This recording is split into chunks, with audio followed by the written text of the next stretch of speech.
Bonjour, Monsieur le Président. Bonjour. Merci pour ces précisions concernant votre campagne. 6 milliards, est-ce qu'il n'est pas modeste? On sait qu'une campagne électorale coûte extrêmement cher et le volet communicationnel, le déploiement des médias, et ainsi de suite. Est-ce que 6 milliards, ce n'est pas modeste?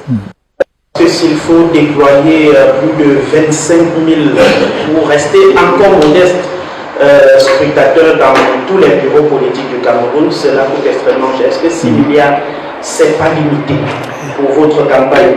De deux, on sait que le MRC a beaucoup de militants qui sont inscrits dans les unités dans la diaspora, mais il y en a aussi qui ne sont pas militants, ceux qui sont dans la diaspora et qui ne sont pas dans une unité du MRC. Comment ils procèdent pour pouvoir apporter leur contribution? On sait très bien, et vous l'avez précisé tout à l'heure, qu'il y a une certaine traçabilité. Est-ce qu'ensuite on ne va pas quelque part vous taxer de mobilisation des fonds à des fins terroristes? Et la troisième question, avec votre permission, on sait très bien et de manière directe que le MRC ne peut pas présenter directement un candidat. Il y a l'alliance à laquelle vous appartenez, mais 6 mois aujourd'hui, avant justement la convocation du corps électoral, les Camerounais sont toujours un peu perdus. Est-ce que vous pouvez nous fixer sur le mobile exact par lequel vous serez candidat? Parce qu'il y a des supputations ces jours-ci, comme quoi voici les partis politiques habilités ou pas. On ne va pas rentrer dans ces détails-là. Mais de manière pratique, 6 mois avant la convocation du corps électoral, comment le MRC compte présenter son candidat qui est Maurice Kamto, puisque vous dites que vous serez le candidat de MRC? Je m'appelle le professeur Sitawa pour le messager. Merci, le président, pour l'exposé. On a beaucoup appris, merci. J'ai une question. La première, c'est que nous nous souvenons qu'à la campagne, le compte du MRC, les comptes du MRC ont dégelé dans une banque de la place. Je ne sais pas si le MRC, c'est vrai, on n'en a plus de suite depuis là. La deuxième question, le MRC n'ont pas rempli pas 6 milliards, c'est pas 2 francs quand même. Et ceux qui voudraient contribuer par exemple en nature, en ce qui concerne la campagne, c'est pas ce que vous avez dit. Naya TV a posé 3 questions. J'ai l'impression d'ailleurs que les 2 journalistes qui ont posé la question, enfin les 2 organes de 2 médias différents, ont peut-être d'ailleurs une appréciation différente, puisque le messager pense que c'est une somme qui n'est pas négligeable, donc presque pour dire que c'est pas effectivement à la portée de tous, et en cela il n'a pas tort. Mais dans le même temps, Naya TV a absolument raison. 6 milliards, ce n'est pas, comment dirais-je, le budget le plus extravagant qui soit. Donc, nous avons, vous l'avez dit, nous avons été modestes, nous avons essayé d'être raisonnables pour montrer que nous ne sommes pas farfelus ou fantaisistes. Il ne sert à rien de dire que vous avez un budget de 10 milliards ou de 20 milliards en sachant que voilà, c'est totalement hors de portée. Si vous visez, vous avez un budget estimatif de 10 milliards et que vous ne pouvez pas collecter 5 milliards, c'est très embêtant, c'est très problématique. Cela veut juste dire que vous ne pouvez donc pas atteindre les objectifs que vous vous êtes fixés. Mais nous avons travaillé serré, parce que nous savons aussi, vous savez, ceux qui ont des moyens illimités font des budgets illimités. Nous n'avons pas de moyens illimités, donc en fait nous dimensionnons notre budget avec ce que nous pouvons faire. Nous avons l'expérience de cela. Quand en 2018 nous avons fait notre campagne, on a dit que nous avions 3 ou 4 milliards, si vous vous souvenez, n'est-ce pas, ça a circulé. Et je dis, nous sommes en train de nous battre pour ne pas être indigents comme en 2018. Pourtant, on nous a prêté 3 ou 4 milliards en 2018, on aurait voulu les avoir. Croyez-moi, ils auraient vu encore une autre campagne que celle qu'ils ont vue. Donc nous travaillons, parce que nous sommes conscients de la modicité de nos moyens, nous travaillons avec une exigence absolue sur le plan financier. Si vous regardez ce que le MRC réalise et avec quels moyens, vous serez étonnés. Et ce qui veut dire, c'est aussi un message indirect pour dire que nous sommes prêts à diriger le pays parce que nous sommes des gens sérieux qui font beaucoup avec peu. 6 milliards n'est pas énorme en effet, mais ce n'est pas si modeste que ça. Si nous atteignons notre objectif de 6 milliards, croyez-moi, nous battons une campagne à la hauteur de 6 milliards et vous verrez la différence. Donc, mais il s'agissait surtout pour nous d'arrêter un budget réalisable, pour ne pas dire réaliste. Nous connaissons aussi la situation de nos compatriotes. Elle n'est pas de plus reluisante. Il y a des fortunes énormes au Cameroun. Il y a des gens, en particulier dans les circuits administratifs ou ailleurs, qui sont beaucoup enrichis. Mais il ne faut pas confondre ce petit groupe ou cette minorité avec l'ensemble de la population qui est dans la souffrance. Et donc nous avons fixé un budget auquel peut participer chaque Camerounais à la hauteur de ses moyens et nous permettre en réalité de mener la campagne et surtout de mener, c'est au-delà de la campagne, parce que quand on parle de campagne, on ne voit que la communication, les gadgets, c'est l'ensemble des opérations électorales. Quand on dit mettre des représentants dans les bureaux de vote, c'est plus la campagne, pourtant c'est la clé de tout. C'est la clé, c'est le cœur même de ce budget. Donc voilà, je pense que, encore une fois, c'est modeste, mais en même temps, c'est réaliste. Et nous pensons que, comme la loi permet à toute personne établie au Cameroun, ça c'est la loi qui le dit, c'est pas moi, toute personne établie au Cameroun de faire des dons à un parti politique, nous espérons que même les personnes qui ne sont pas militantes du MRC, mais établies au Cameroun, prendront part à cette campagne de levée des fonds. Et que même les Camerounais les plus modestes sauront qu'ils peuvent arriver à mobiliser qui 1000 francs, 2000 francs, 5000 francs, ça n'arrive qu'une fois. D'abord dans un mandat de 7 ans, dans la durée d'un mandat, mais ça n'arrive, une élection comme celle qui va avoir lieu en 2025 au Cameroun, n'arrive pas tout le temps. Ça arrive peut-être tous les 50 ans. Peut-être qu'on n'aura même plus jamais une élection dans cette configuration-là. Parce que si le candidat plus ou moins annoncé, en tout cas certains de ses camarades l'appellent, présenter sa candidature, donc si le candidat du RDPC, que ses camarades appellent à être leur porte-flambeau se présente, je dirais qu'il sera difficile, avant très longtemps, d'avoir encore un candidat sortant qui a 42 ans d'exercice du pouvoir ou 43 ans d'exercice du pouvoir derrière lui. Je ne parle même pas de son âge, mais déjà la durée d'exercice du pouvoir. Donc c'est quand même une élection assez particulière, assez spéciale, assez unique même, dirais-je, dans l'histoire politique de notre pays. L'autre point important, c'est la contribution de la diaspora. Nous avons séparé la contribution des militants et sympathisants du MRC, ainsi que des personnes établies au Cameroun, résidant au Cameroun, de la contribution de la diaspora. Parce qu'ils vont avoir un mécanisme de collecte propre à la diaspora. Parce qu'il faudra que nous-mêmes, nous y voyons clair, afin d'éviter justement ce que vous avez dit. L'argument trop facile qu'on essaye de nous coller par tous les moyens depuis 7 ans à peu près, puis qu'il y a la crise et la guerre civile dans le Nozo, de dire que nous finançons les sécessionnistes, ce qui est le comble de l'ironie, n'est-ce pas? Nous avons des procédures devant les tribunaux, y compris avec notre 3e vice-président qui est devant les tribunaux, à cause justement d'allégations de ce genre, une participation à une réunion pour financer la sécession. Il faut quand même que les Camerounais sachent la vérité. C'est que nous sommes ceux qui ont toujours été extrêmement clairs sur tout ce que nous avons fait. y compris par rapport à nos frères et nos compatriotes anglophones. Lorsque nous avons, en tant que parti politique, collecté des vivres et autres choses pour appuyer nos compatriotes anglophones, nous sommes passés par une ONG connue et par des canaux officiels connus qui étaient l'ONG de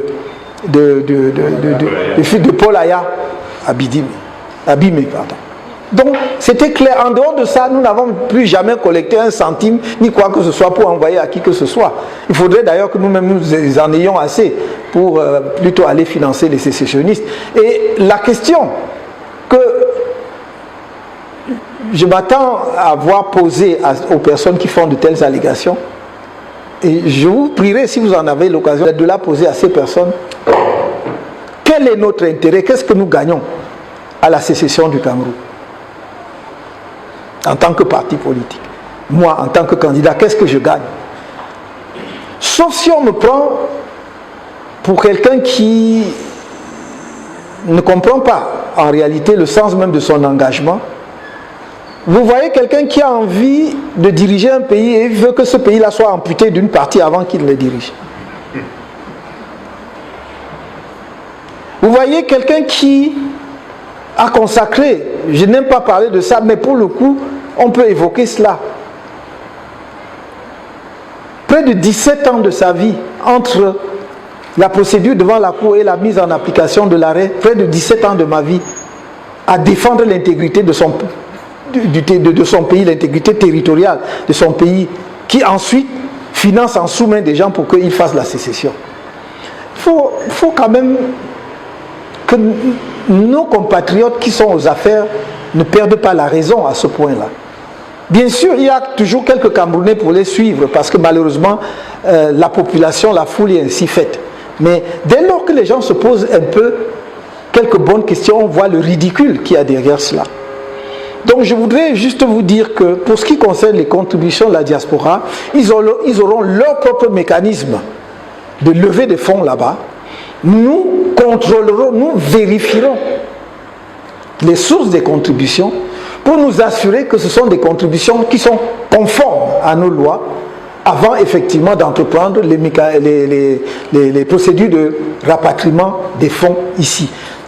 Les données qu'on vous a montrées aujourd'hui, c'est-à-dire les données bancaires, les coordonnées bancaires, les coordonnées MTN, c'est pour les Camerounais vivant au Cameroun résident. Mais alors dans ce cas, je leur dis clairement, je voudrais être très clair, que la diaspora n'est pas concernée par les mécanismes mis en place sur le plan interne pour lever les fonds.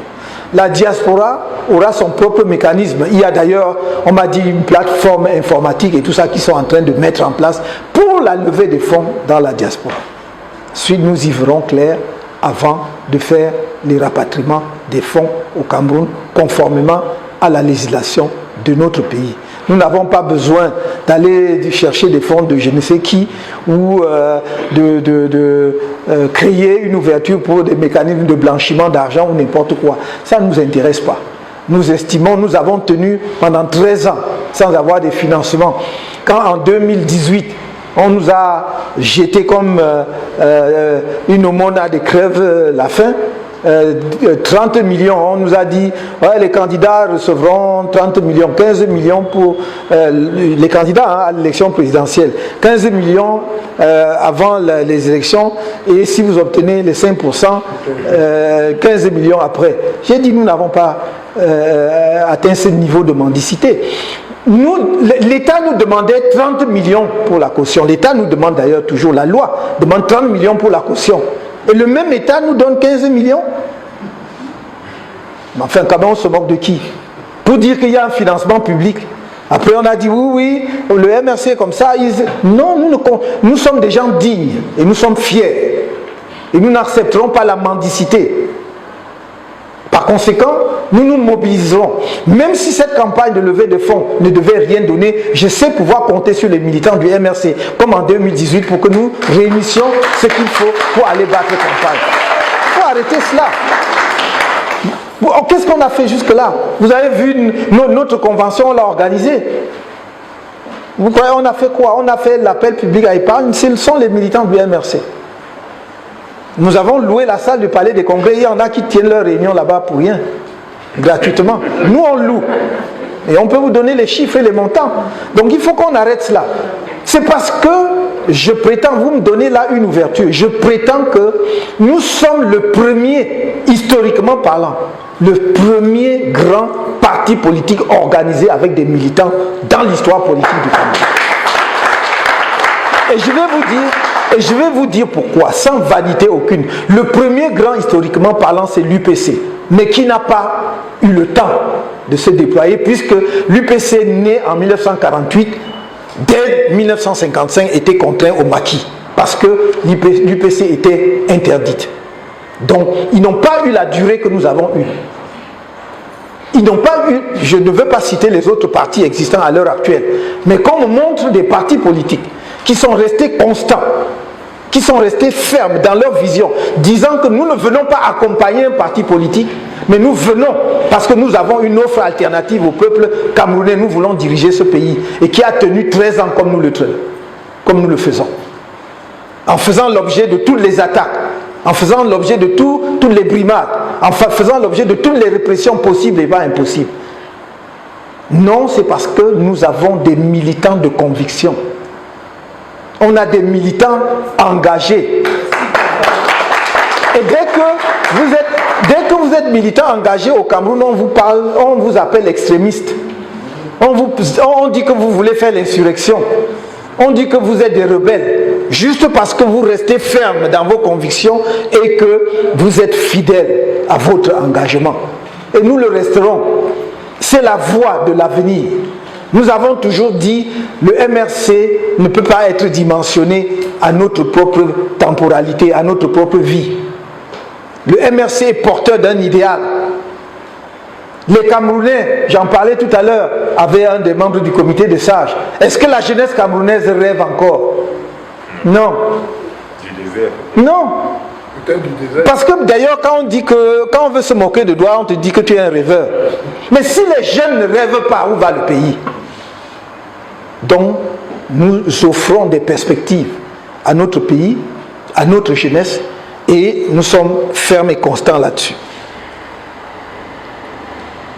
Vous avez posé dans votre troisième question, vous avez soulevé un problème que je n'aurais pas voulu rouvrir ici, parce que ça devient un serpent de mer.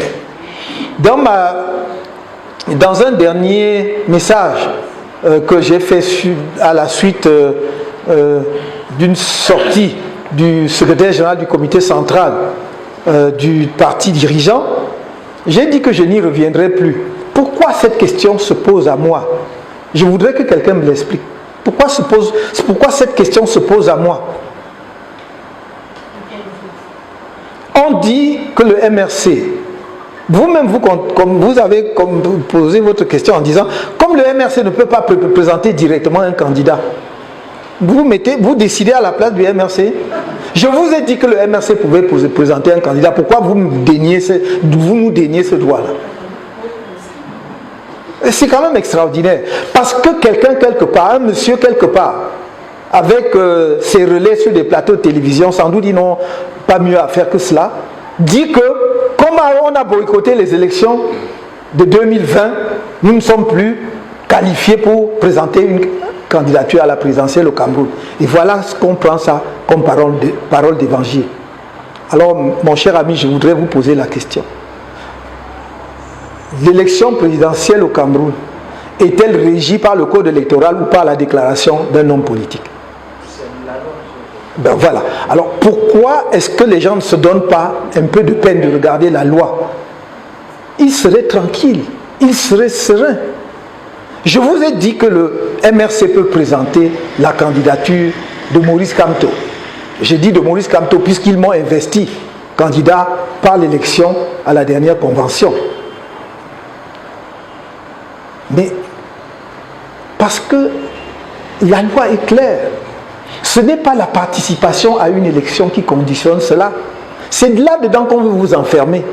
La loi dit que le candidat doit être présenté par un parti ayant des représentants dans des assemblées élues. C'est pas ça?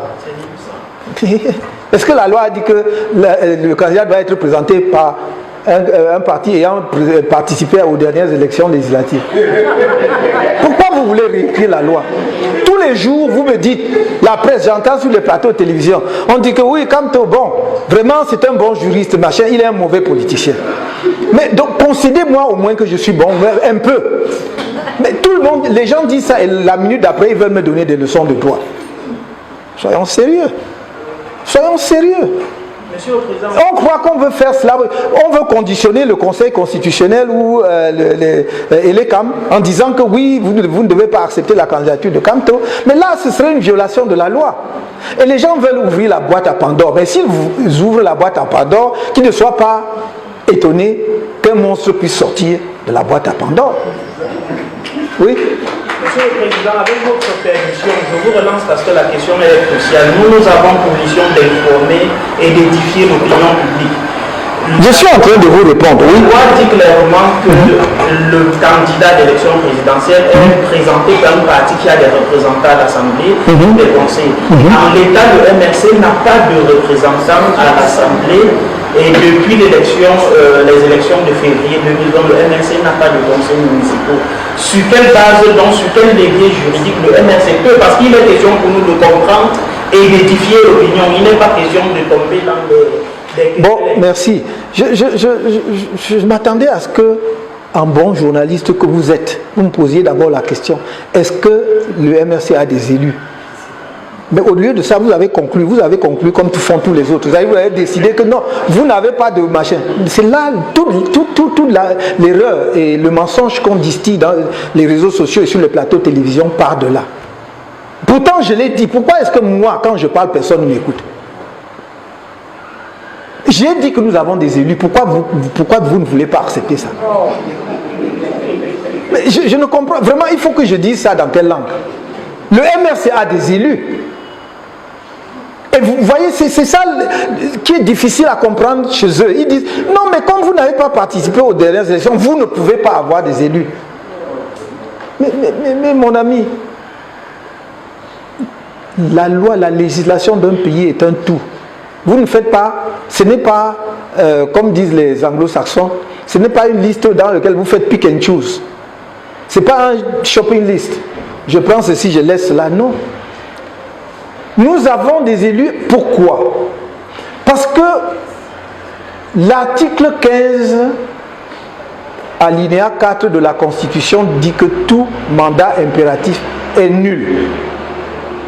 Tout mandat impératif est nul. Et cette disposition a une histoire. Demandez à ceux qui étaient là lorsqu'on a adopté la Constitution de 1996. Si vous voulez, le débat aura lieu, si les gens ne comprennent pas. Mais à ce moment-là, le débat aura lieu. Peut-être faudrait-il même que il y aurait peut-être lieu à une occasion, mais moi, je ne veux pas entrer dans les explications aujourd'hui.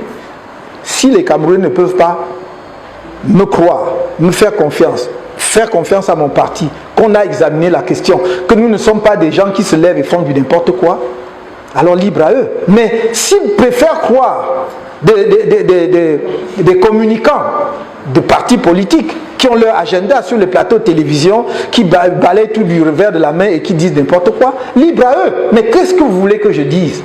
Donc, il n'y a pas de mandat impératif. Donc, je suis élu de tel parti A. Demain, je démissionne de ce parti. Je vais dans le parti B. Je ne vais pas dans le parti B en laissant mon mandat dans le parti A. Est-ce que vous me comprenez? Je pars avec mon mandat. Parce que le mandat n'est pas impératif. Quand on dit mandat impératif, ça veut dire que le parti, si le mandat était impératif, c'est que le parti peut te déchoir à tout mandat. Donc il détient le mandat, ça lui appartient. Et c'est pour cela que je vous dis, la disposition n'est pas arrivée dans la Constitution par hasard. Et les mêmes qui ont mis dans la Constitution, parce qu'ils en ont profité, parce qu'ils ne vous disent pas qu'il y a des militants, députés du SDF qui ont démissionné pour rejoindre le RDPC, ils l'ont chassé. Ils l'ont chassé. On va sortir tout ça. On va sortir tout ça. Donc nous avons des élus. Ça c'est le premier scénario. Donc si nous voulons, nous présentons comme MRC, notre candidature. Mais nous voulons, je l'ai toujours dit, j'ai demandé au Conseil national de mon parti qui nous a donné ce mandat, nous voulons avoir toutes les cartes en main et faire le choix. Deuxième option, vous me dites, oui, il faut nous dire maintenant comment vous allez faire. Mais deuxième option, on peut être présenté par un autre parti politique. C'est pas possible? Est-ce que c'est nous qui inventons? 2018, il y a eu 3 candidats présentés par un parti politique dont ils n'étaient pas membres, non? Enfin, auxquels ils avaient adhéré le jour où on les investissait. Mais je crois que vous les connaissez. Il y a eu l'honorable Cabral Libi, présenté par Univers, par le parti Univers. Il y a eu Feu, le pasteur, voilà, Franklin Difford, qui a été présent, qui fut présenté par le MSNC, je crois que c'est le parti de, voilà. Et le troisième qui était Maître Akeremouna, qui était présenté, je ne me souviens plus du parti. Mais ils étaient tous présentés par des partis politiques dont ils n'étaient pas membres, qui n'étaient pas les leurs. Donc, pourquoi est-ce qu'on nous... Parce qu'on fait circuler. Il y a un certain département ministériel qui fait circuler des choses et dit à tout le monde, à qui veut l'entendre, dans tous les milieux, que je ne vais pas détailler ici, que Kamto ne sera pas candidat. Nous, on a décidé comme ça. Le président de la République était très magnanime. Il lui a donné l'occasion de prendre part au marché. Il a refusé. Maintenant, il doit attendre même 2032 ou 36 ou 37. Voilà. Voilà ce qui fourvoie les Camerounais. Mais c'est une construction et un discours fait exprès pour décourager les Camerounais, pour démotiver les Camerounais. Ceux qui ont envie du changement vont dire, oh, mais pourquoi aller s'inscrire, puisque, voilà, si nous pensions qu'on peut même voter pour lui, ce n'est pas la peine de bouger. De la même façon, la campagne de fundraising que nous lançons, ils vont continuer plus activement. Pourquoi on ne contribue pas? Pourquoi vous contribuez pour quelqu'un qui ne va pas être candidat? Donc ça ne sont... J'ai vu des gens, y compris certains fameux lanceurs d'alerte, ils parlent juste avec une nervosité. Tu te demandes, mais quel est donc son intérêt dans cette affaire? Que je vous ai dit que quand on ne sera pas candidat, si vous voulez écouter moi, ne m'écoutez. Je dis, mais comment ça? C'est seulement le problème de candidature là où il y a autre chose derrière. C'est comment? Et les gens laissent leurs propres problèmes.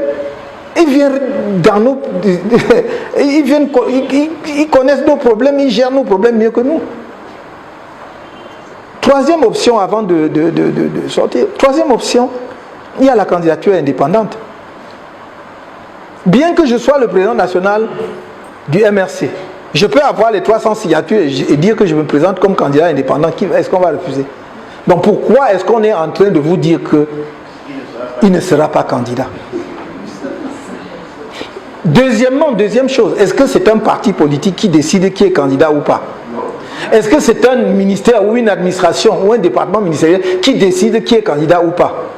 Bon, pourquoi on n'attend donc pas que les instances compétentes décident le moment venu? Mais on veut... Vous avez vu que il renverse en fait les choses. On dit que c'est nous qui créons un climat de peur, alors que c'est eux qui veulent créer un climat terrible en préparant les Camerounais, l'esprit des Camerounais au fait qu'on rejettera ma candidature. Et donc chacun dira, mais on vous l'a dit depuis, ce monsieur n'a pas participé aux élections, pourquoi il vient se plaindre? C'est absolument faux. J'ai dit, il ne faut pas que les gens jouent avec le feu. Personne n'a intérêt. Je le dis en toute simplicité. Ils vont encore aller dire que j'ai dit que c'est l'insurrection, machin. Non. Il n'est interdit à personne de donner de bons conseils. Et ce que je donne là, c'est un bon conseil. Parce qu'il n'y a pas plus désireux du changement dans la paix que moi. Mais quelqu'un qui dit qu'il n'aime pas la bagarre ne veut pas dire que si la bagarre le trouve, il ne va pas... Je le dis toujours, ce n'est pas nouveau ce que je dis. Donc il faut qu'on arrête de faire ce petit jeu-là. Au fond, nous posons-nous la question. Qui a peur? Qui a peur de la compétition électorale? Donc vous voyez, donc on veut éliminer tous les candidats potentiels, puisque j'ai même suivi à un moment donné on dit aussi que le candidat du PCRN ne sera pas, ou bien le président ne sera pas candidat, au motif que ce n'est pas son parti. Mais la même personne qui dit ça dit que non, c'est lui qui avait fait les arrangements en 2018 pour lui trouver le parti. Bon, donc il faut un peu qu'on nous éclaire, qu'on éclaire les Camerounais dans tout cela. Et on dit maintenant qu'il ne sera pas candidat. Il ne sera pas candidat, pourquoi? Il n'a pas dirigé ce parti. Ce n'est pas lui qui a amené ce parti aux législatives et gagné des sièges de députés et des conseillers municipaux. Pourquoi on découvre maintenant subitement qu'il n'est plus le dirigeant et qu'il ne peut pas être candidat? Qui a peur de la compétition électorale? Qu'il laisse les Camerounais choisir qui va diriger le pays. Ils ont tout. Ils réunissent les chefs traditionnels, ils réunissent tout le monde. Ils vont, je ne sais pas. Donc il faut qu'ils se calment un peu. Il faut qu'ils se calment un peu. Cette image de fébrilité, non. On apprécie, je te dis, voilà, on apprécie la validité d'une candidature au regard de la loi, et non pas au regard des états d'âme ou des sentiments d'un individu ou d'un parti politique. Voilà, c'est tout. Voilà, est-ce que j'ai répondu à votre question? Voilà, merci. Le messager demandait le compte, oui, nos comptes qui ont été gelés. Oui, nos comptes ont été gelés, ils n'ont pas été rouverts. Mais nous avons expliqué et fourni toutes les pièces que les banques ont demandées pour avoir un compte pour la campagne électorale. On a gelé nos comptes depuis 2020. Non, jamais été. Et c'est pour cela que d'ailleurs vous avez vu qu'il y a un compte qui est expressément intitulé compte campagne. Et encore une fois, nous avons poussé notre désir de transparence au point d'écrire aux administrations que nous pensions pouvoir être intéressés par ce genre d'activité, c'est-à-dire au ministre de l'administration territoriale, au premier chef, au ministre des Finances, parce qu'il s'agit d'argent. Quand il s'agit d'argent, nous pensons que ça peut intéresser le ministère des Finances. Je dois vous dire que le ministre des Finances, il y a quelques jours, j'ai reçu sa réponse où il a dit que non, ces questions-là, concernant un parti politique, ça doit être traité par le ministre de l'administration territoriale. Donc pour être totalement transparent et complet. Donc on a reçu, il n'y a pas une semaine, il y a quelques jours, la réponse du ministre des Finances. Bon, le ministre de l'administration territoriale nous a écrit en disant que oui, bon, mais tout ça doit se faire dans le respect de la légalité. Nous avons dit, il va sans dire. Ça sera dans le strict respect de la légalité. Mais que nous leur laissions la porte toujours ouverte. S'ils voulaient venir nous accompagner, ils voient clair. Ils peuvent. D'ailleurs, lui-même, au cours de la réunion des gouverneurs, il a dit, suivant son style habituel d'ailleurs, avec véhémence, qu'il a demandé aux banques de lui signaler tous les. Je suppose donc qu'il doit probablement avoir journellement l'état des comptes que nous venons d'ouvrir. Donc il pourra. Donc, au lieu de répondre de manière. Nous l'avons sollicité de manière courtoise. Il aurait pu avoir l'élégance même de dire bon, je détacherai un de mes collaborateurs pour voir ça. Ou bien de dire bon voilà. Mais il préfère faire parallèlement parce que nous, on est contagieux. On ne doit pas avoir de contact avec nous, on ne doit pas traiter avec nous. Non, on aurait voulu. Parce que comment on peut être plus transparent que ça? On demande aux autorités vous demandez aux autorités de votre pays de venir entrer dans vos comptes pour voir l'argent qui entre et voir l'argent qui sort, pour voir à quoi ça sert et tout. Nous sommes prêts. Et je peux dire au peuple camerounais que lorsque nous aurons arrêté ces comptes, c'est-à-dire lorsqu'on sera donc entré dans la période électorale, puisqu'il faudra arrêter à un moment donné, nous dirons exactement aux Camerounais combien d'argent nous avons pu mobiliser. Et lorsqu'on aura fini notre campagne, nous ferons le compte de notre campagne. Donc c'est clair. J'en prends ici l'engagement devant mes camarades du directoire. Il ne s'agit pas là de trouver des moyens de contourner quoi que ce soit ou de faire un enrichissement personnel. Non.